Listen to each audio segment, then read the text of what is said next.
Then God said, "Let there be light." And light burst forth, tearing through the endless night. God separated the light from the darkness, calling the light day and the darkness night. That was the first day. On the second day, God said, "Let there be a vault between the waters, to separate water from water."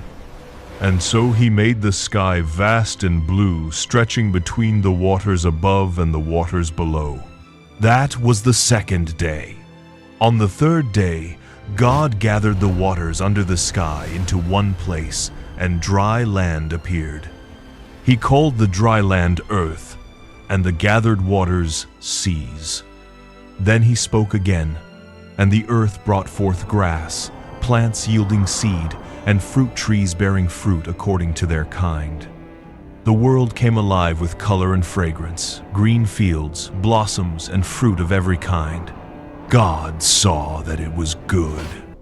On the fourth day, God created lights in the heavens to separate day from night, to mark seasons, days, and years. He made two great lights, the greater to govern the day, and the lesser to govern the night.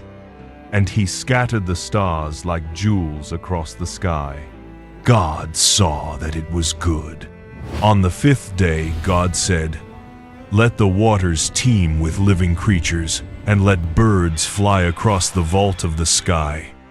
The seas filled with life, whales, fish, and every creature that moves in the waters. The skies filled with wings, birds soaring, singing, and gliding through the air." And God blessed them, saying, "Be fruitful and multiply." And God saw that it was good. On the sixth day, God said, "Let the earth bring forth living creatures according to their kinds."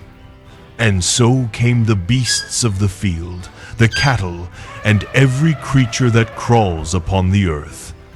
And God saw that it was good. Then God did something unlike anything before. He said, "Let us make man in our image, after our likeness." From the dust of the ground, God formed man, and breathed into his nostrils the breath of life. And man became a living soul. God called him Adam.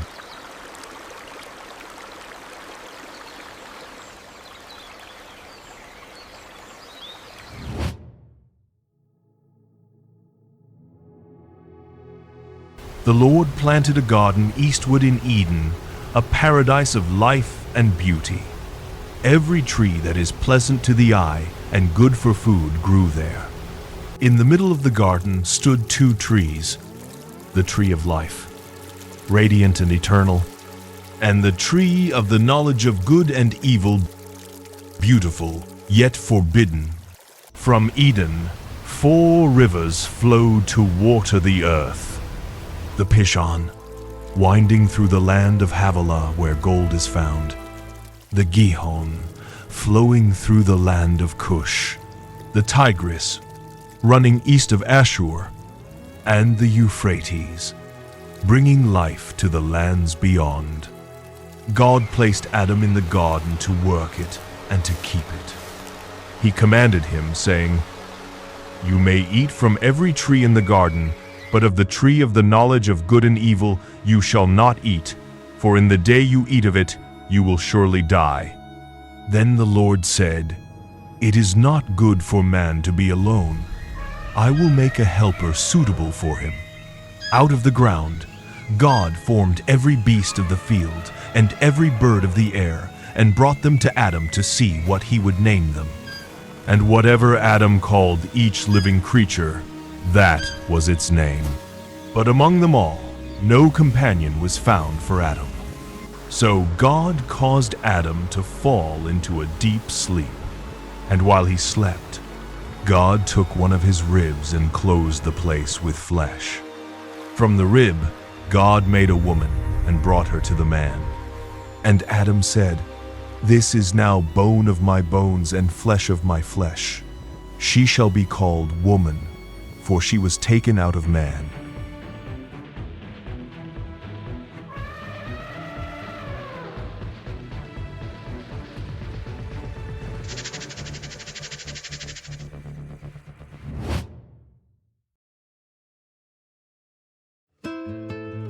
In the stillness of Eden, under the golden glow of morning, all was perfect.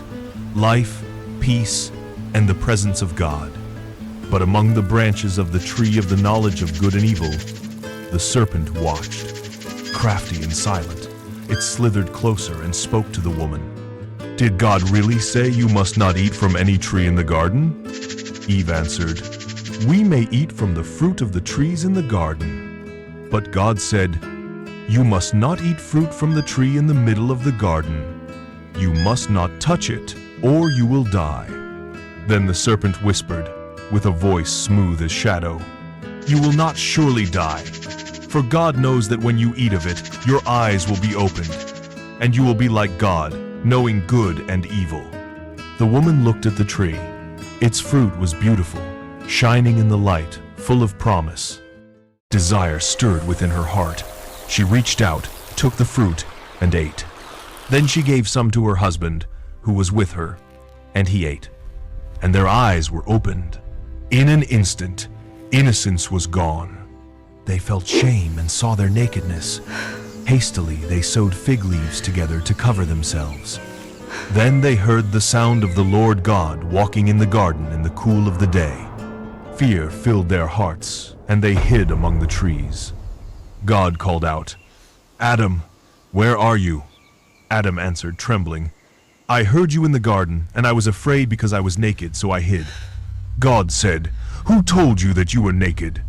Have you eaten from the tree I commanded you not to eat from?" Adam said, "The woman you gave to be with me, she gave me the fruit, and I ate." Then the Lord said to the woman, "What is this you have done?"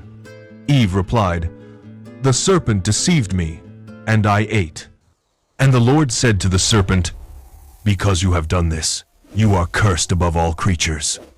On your belly you shall crawl, and dust you shall eat all the days of your life.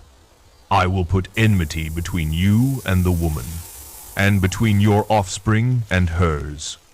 He will crush your head, and you will strike his heel." To the woman, he said, "I will greatly multiply your sorrow and your pain. In pain you will bring forth children, and your desire will be for your husband, and he will rule over you." To Adam, he said, "Because you listened to your wife and ate from the tree I commanded you not to eat, cursed is the ground because of you. By the sweat of your face you will eat your food until you return to the ground, for dust you are, and to dust you shall return." Then the Lord made garments of skin for Adam and Eve, and clothed them. And he said, "The man has now become like one of us, knowing good and evil. He must not be allowed to reach out his hand and take from the tree of life and live forever." So the Lord God banished them from the Garden of Eden. At its eastern entrance, he placed cherubim and a flaming sword flashing back and forth to guard the way to the tree of life. And thus ended the age of innocence. Paradise lost, but not hope destroyed. For even in judgment, God's mercy waited for redemption yet to come.